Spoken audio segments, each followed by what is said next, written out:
So Andy, welcome back. It was nice to have you again. You were with us last year. I will start with you. You have made a lot of progress in trying to show that some of the conventional wisdoms of big ag don't have to be followed in order to produce high quality farming. Can you tell us a little bit about where you've got to since we last saw you in the last year in terms of promoting your ideas? What should we know that you've been able to accomplish? Well, I suppose a good starting point would be that sometimes we ask the question, can we scale regen farming quickly to meet global supply? Yeah. I think we need to reframe that, so there will be no global supply if we don't scale properly applied regen farming quickly. So that's our mission, and the properly applied regen is the key. We need to make sure it doesn't get greenwashed away. So the big progress at Wildfarmed has been from defining our third-party audited standards. So we were the first people in the UK to say, this is what we mean by regen farming. It doesn't mean that everyone has to mean the same thing, but we all have to be very clear about what we're doing. But that was always the staging post, and what we wanted to do was to work out how we could measure the outcomes of these farming systems, and that's been the focus of our work since we last spoke and before. And so what we now can do is measure water quality, nature, carbon, of course, and this is crucial for two reasons. One, because it gives farmers the flexibility to achieve those outcomes in increasingly wild weather, however they see fit. The second one, of course, is what you can measure, you can value. And ultimately, the question that we've got to answer today, I think, is how do we change our definition of value? Because that's what's ultimately at stake here. And we've made real progress. So we've got water companies now who are paying our farmers directly because they're getting a return on investment of up to 6-to-1 on avoiding water pollution at source. So if we can roll it out across nature and other of these more holistic yield factors, then we can build a supply chain which is affordable and resilient. Am I right in remembering that you focus on regenerative wheat and flour? That's at your own enterprise? Do we focus on wheat and flour? Yeah. That has been the focus. We're now doing barley and oats as well. So you've been able to expand. And ultimately just building to a point where our farmers can work across the whole wild farm rotation that's nature rich and building their soil health. Yeah. You mentioned the point about value. I think the output of organizations like yours still command a premium in the marketplace. It's easy to see this as a niche product for the wealthy or for the sort of the affected people who can afford to do this, but not for the ordinary man and woman. How do you overcome that stereotype or that characterization? Well, I think there's the medium term and there's the long term, and I think and what we can do now, for example, is if you change the price of flour in the product. It often makes a very inconsequential difference to the price of the product. So like we're providing all the pizzas in Ask Pizza, for example, and that doesn't really change the price of the pizza whilst making a very significant impact to the landscape. So you can be careful about where you use it.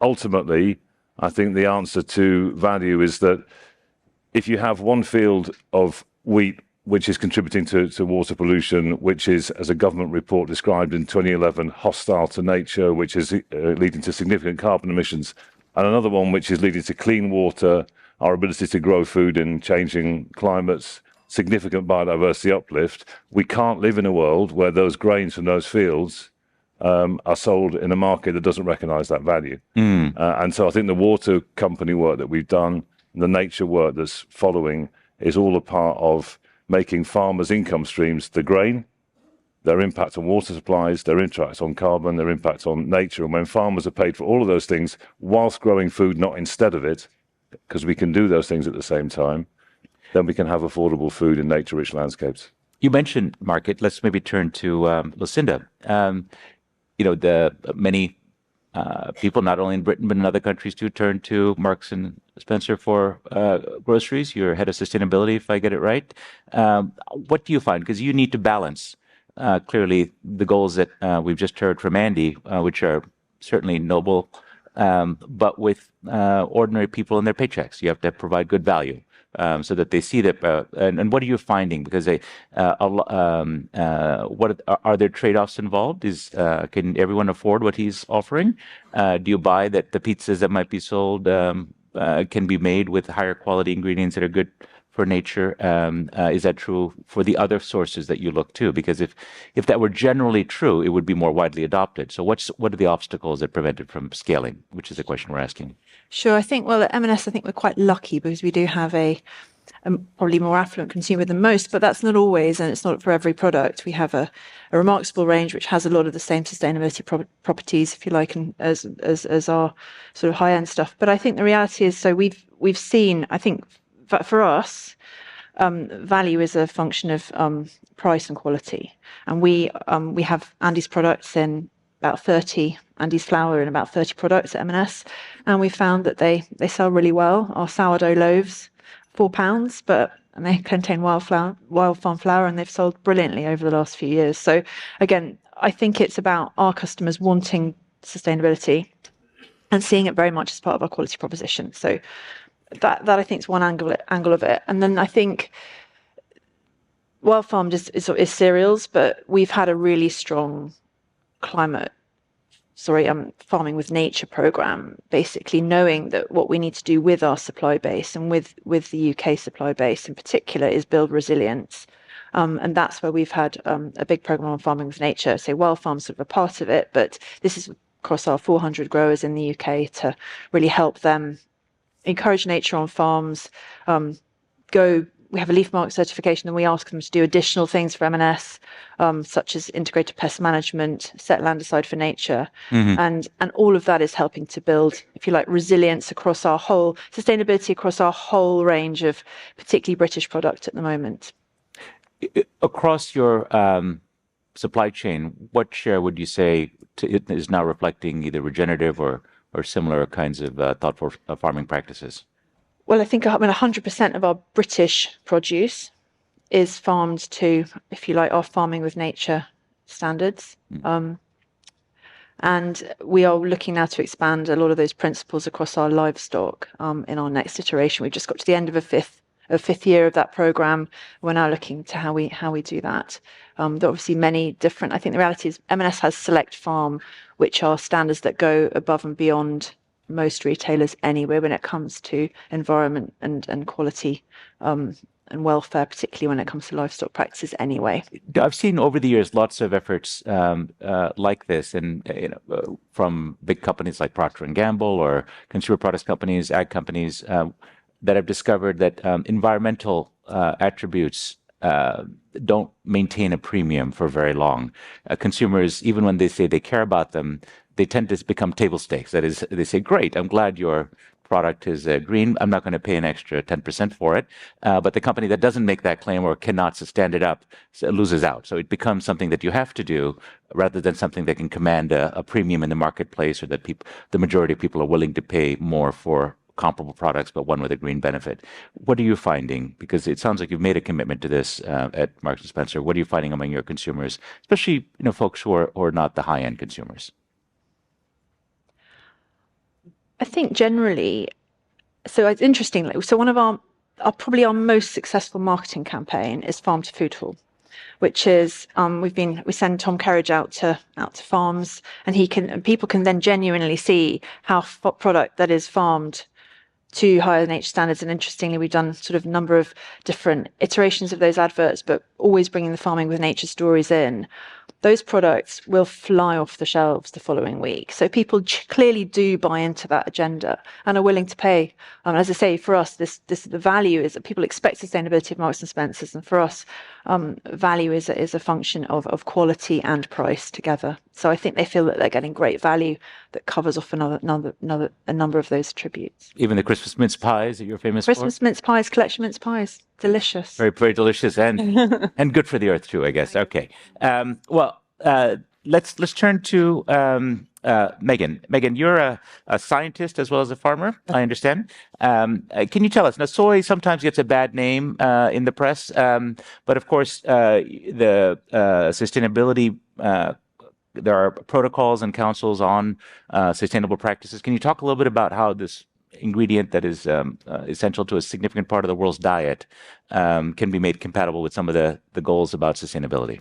Yeah, well, actually, I would argue that every farmer that I've worked with in the United States is a scientist to a degree, because every year is a new science experiment. And a big part of regenerative agriculture in the U.S. is our ability to use our soil samples to make data-driven decisions. And by that, I mean, we not only look at the nutrition in the soil to be the nutrition in the crop, but we're also looking at the physical aspects of the soil, our ability to hold on to the biology, which then helps us hold on to the carbon and the nitrogen in the soil, which makes us more productive. And so, as a commodity farmer, I don't necessarily reap the direct benefit of soy as an ingredient, and really necessarily see a higher price right now in particular for soy. But what we see is that when we're using regenerative practices, when we're really focusing on making the soil healthy, we have a more resilient crop, which we're the front lines of climate change too. We're the receiving end of erratic weather. But by really building an immune system in the soil, even as a commodity farmer, I reap the benefit of having a productive farm, not only for me and my husband, but also our children that we're raising on the farm as well. I know there are initiatives like the Soy Sustainability Assurance Protocol, SSAP, that are underway. But at the same time, you've alluded to it a couple of times with reference to commodity. Soy is an industry where agribusiness plays a significant role. It's a globally traded commodity in an important way. Price is quite important. How do you balance that tension between the things you talked about, which you can actually see benefits at the individual level of the farmer? You can see climate benefits if done properly. At the same time, there is commercial pressure, presumably from both big business as well as global trade for the lowest price point. Yeah, I think that one of the ways that U.S. soybean farmers have really dove into this is also differentiating ourselves in the marketplace. And so not only are we focused on, we're a large ingredient for our number one customer is animals, but we're also making bio-based products like firefighting foam that doesn't contain PFAS from soybean meal. We're utilizing the oil to make plastics to replace petroleum-based plastics. So at the same time that we're focused on the soil and having a more resilient crop, we're also looking for ways that we can utilize a renewable green product to be a drop-in replacement. Yesterday on the stage, somebody said the number one way to really change the environment is stop combusting fossil fuels. And so we have to be very careful about making sure that we're doing things in the right manner, the right practices, we're measuring them appropriately and repeatably, but we're also not, cutting off our nose to spite our face, because if we say, hey, we don't want as much soy production, or we make these kind of blanket statements, we could be cutting off a really renewable solution that folks don't have to change the way that they're living, but we can still improve the environment. Right. Well, if soy seemed unlikely, I think beer seems even less likely to be leading the vanguard of regenerative farming. But I understand you do have a program, Sonia, I think in France, is it the Transitions program? That's quite interesting and has caught some attention. Can you tell us about what you're doing and also why? I can't imagine that the typical lager lout cares much about regenerative farming, when he's settling in for a pint. So it seems not as obvious as it might be for some other marketplaces. So why is your company doing this? Can I start by saying it's not just lager lads who drink beer? No. I just meant to a lot of other people as well. Provoking. No, absolutely. So for us, we really see regenerative agriculture as having the potential to drive positive impacts from a social, environmental, and an economic perspective. So from a business perspective for Heineken, it's about continuity of supply. Exactly what you said, Andy. If we look at the long term and the patterns that we have, we need to think about continuity of supply for the long term. Sorry, just to be clear, what is the continuity of supply concern that you have? Well, if you look at what's happening with climate change and you look at changing patterns, and you look at the impact that has on yield, in some places it goes up, in some places it goes down. Right. So how do we address that in the long term? And we see regenerative agriculture as one of the mechanisms to help us do that as well. It helps you hedge that risk to some degree. Absolutely. And the other piece is, farmers are a huge stakeholder for us in our value chain. And it's a really great way of building this concept of shared value. And finally, it's also a way of helping us meet other goals that we have, definitely on net zero. But the beauty of it is this interconnection of water, biodiversity, soil health, but at the heart of it, really also thinking about what does it mean for the farmers and how do you have an equitable play there.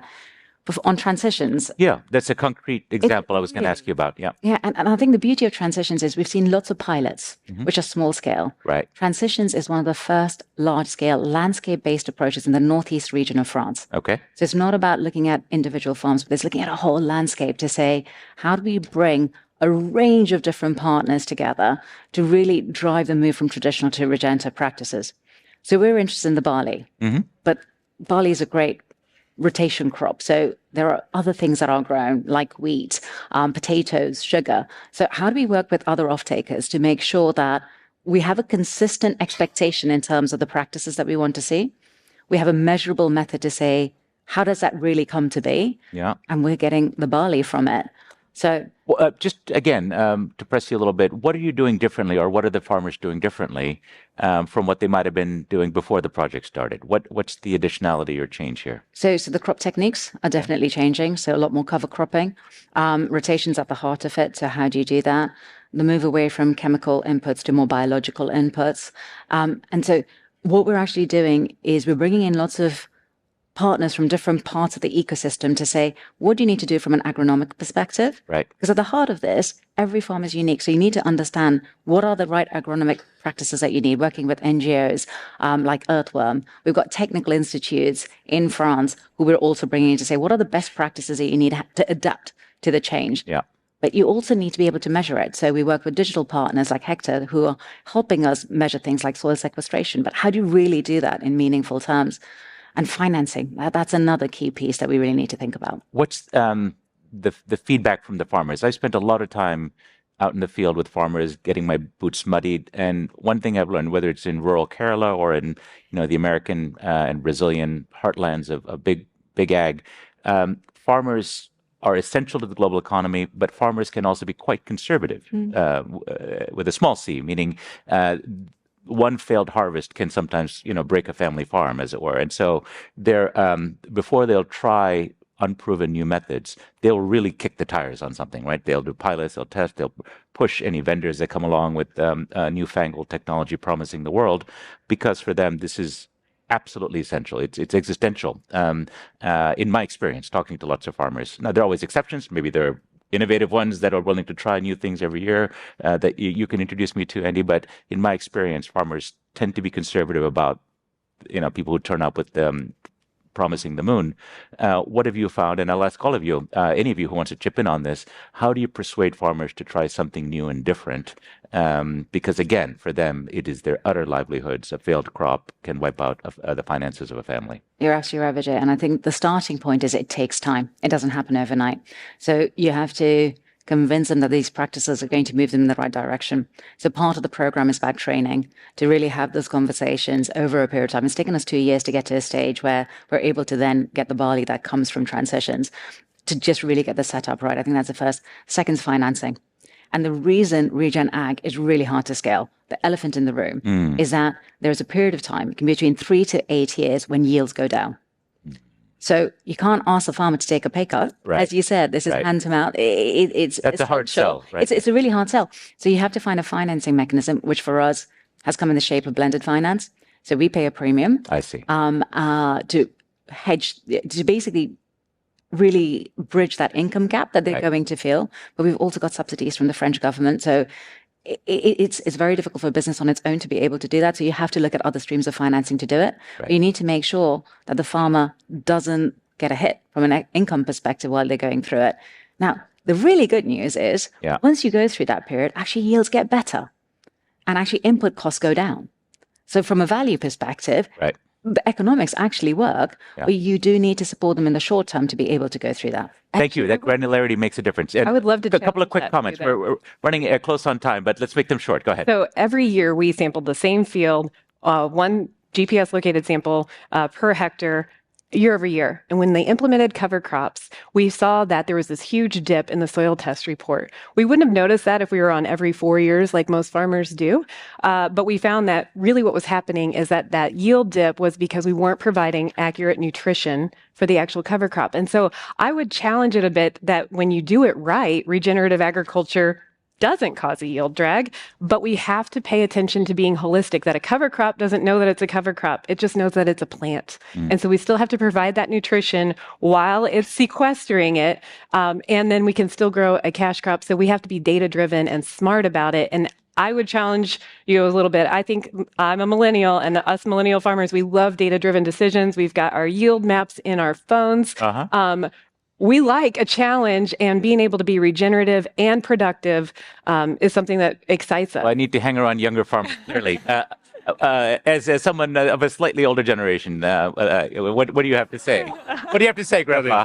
Early on. Yeah, I mean, we're not just working with innovative farmers. We're working with large-scale arable farmers who are conservative of the small C for all the reasons that you say. I think what we found that's been really important is huge community support. Agronomy support, educational support, open days, webinars, all the rest of it, because farming traditions run deep, and this is still not what's being taught in the agriculture university, so that's really important. The second thing is a communal sense of purpose. The third thing is allowing them to run this alongside what they're already doing and just see the difference for themselves, and see how actually when you adopt these practices, if you're working with a community like ours that values them, it de-risks your financial year and increases your profit. So if you bring all those things together and allow farmers to see it for themselves, and from a business perspective, the cocoa supply chain is collapsing. The coffee supply chain is not far behind. These are the canaries in the coal mine. Right. There's been very significant declines in UK milling wheat from just the beginnings of wild weather over the last 3 years. So business have to value this too.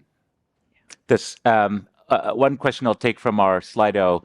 What are the factors that encourage and help cooperation among companies? Anybody want to jump in on that? Because it does seem like it's an area of collaboration. You mentioned collaboration. Very briefly, what works on collaboration? For us, what works is to form this coalition of the willing Right. and to look at what does each different partner bring to the story. Right. So we, as the off-takers, obviously can provide support.